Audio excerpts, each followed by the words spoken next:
Good morning. कैसे हो आप सब? आई होप कि आप सब अच्छे होंगे।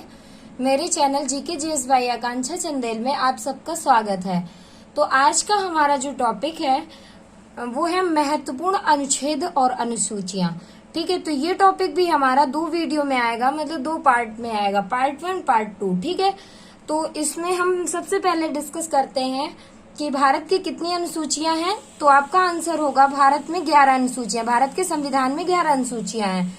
ठीक है, तो हमारी पहली अनुसूची है, उसमें क्या है, किस चीज का उल्लेख है।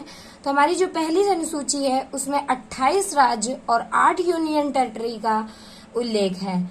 ठीक है, दूसरी अनुसूची है वेतन भत्ते और पेंशन संबंधी उल्लेख है।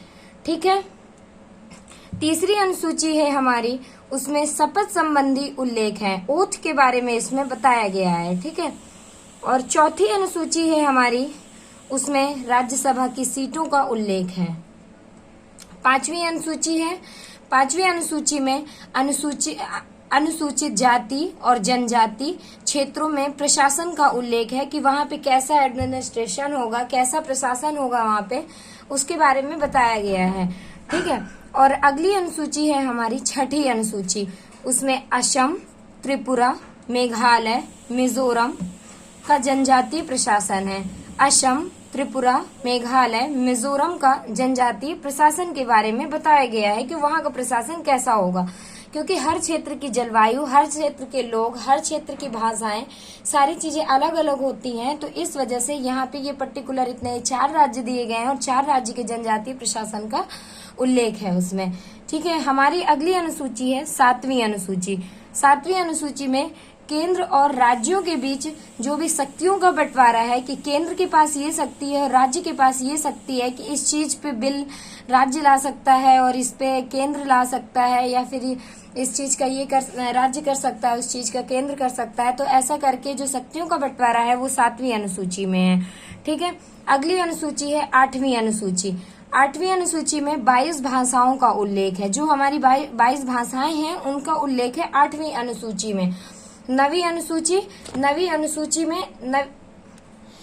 अनुसूची में भूमि सुधार संबंधित उल्लेख है। ठीक है, 7वीं अनुसूची उसमें 10वीं अनुसूची है। 10वीं अनुसूची में दल बदल संबंधी प्रावधान है और 11वीं अनुसूची में पंचायतों का प्रावधान है। 12वीं अनुसूची में नगर निकायों का प्रावधान है।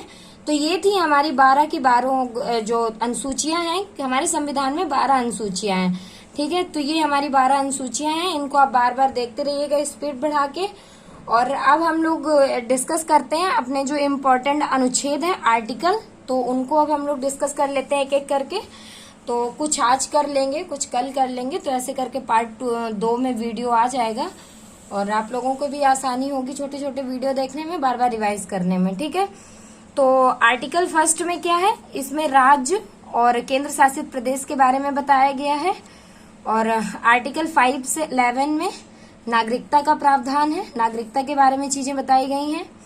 आर्टिकल 14 में विधि के समक्ष समता, विधि के समक्ष समता मतलब कानून सबके लिए एक है, कानून सबके लिए बराबर है, वो अमीर हो या गरीब हो। आर्टिकल 17 अस्पृश्यता का अंत, छुआछूत का अंत। आर्टिकल 18 में है उपाधियों का अंत, ये जो हम लोग पहले केसर, हिंद ऐसे करके जो उपाधियां थी इनका अंत कर दिया गया है। और आर्टिकल 19(1)(a), इसमें विचार एवं अभिव्यक्ति की स्वतंत्रता है कि आप अपने विचार रख सकते हैं। ठीक है, आर्टिकल 21 प्राण एवं दैहिक स्वतंत्रता का अधिकार है, प्राण एंड दैहिक स्वतंत्रता का अधिकार है। आर्टिकल 21(a) शिक्षा का अधिकार है, सबको शिक्षा लेने का अधिकार है।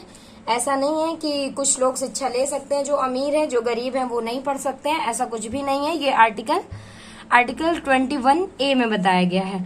आर्टिकल 24 शोषण के विरुद्ध अधिकार। आर्टिकल 25 अंतःकरण की स्वतंत्रता। आर्टिकल 32 संवैधानिक उपचारों का अधिकार। आर्टिकल 37 डीपीएसपी अपरिवर्तनीय है, मतलब नीति निदेशक तत्व जो है वो अपरिवर्तनीय है, इसमें कोई चेंज नहीं हो सकता है। आर्टिकल 38 लोक कल्याणकारी राज्य राज्यों का प्रावधान है। आर्टिकल 39A, इसमें निशुल्क विधिक सहायता, इसका उल्लेख है, इसके बारे में बताया गया है। आर्टिकल 40, ग्राम पंचायतों का गठन कैसे होगा, उसका प्रशासन कैसा होगा, कैसा रहेगा, तो उसके बारे में आर्टिकल 40 में बताया गया है। अगला आर्टिकल है आर्टिकल 44, इसमें समान नागरिक संहिता के बारे में बताया गया है। आर्टिकल 47, पोषण का अधिकार। आर्टिकल 50, कार्यपालिका एंड न्यायपालिका का पृथक्करण, मतलब कार्यपालिका और न्यायपालिका को अलग अलग करना, आर्टिकल 50 के तहत। आर्टिकल 51, अंतर्राष्ट्रीय शांति। आर्टिकल 51A, फंडामेंटल ड्यूटीज, मतलब कि मौलिक कर्तव्य।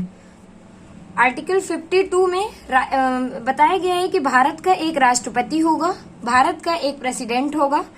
और आर्टिकल 53 में कार्यपालिका शक्ति राष्ट्रपति के पास होंगी, ये आर्टिकल 53 में बताया गया है। आर्टिकल 54 में निर्वाचक मंडल द्वारा प्रेसिडेंट का चुनाव होगा। आर्टिकल 55, निर्वाचन विधि द्वारा चुनाव होगा उनका प्रेसिडेंट का।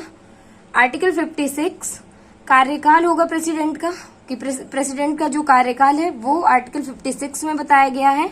और सबसे इम्पोर्टेंट आर्टिकल 60 में राष्ट्रपति के शपथ के बारे में बताया गया है, ओथ, कि राष्ट्रपति को शपथ कौन दिलाएगा, राष्ट्रपति कैसे शपथ लेंगे, कहाँ शपथ लेंगे, कब शपथ लेंगे, तो उसके बारे में आर्टिकल 60 में इसका उल्लेख किया गया है। आर्टिकल 61, राष्ट्रपति का महाभियोग, मतलब राष्ट्रपति को कैसे हटाया जा सकता है, ठीक है। आर्टिकल 63, भारत का एक उपराष्ट्रपति होगा।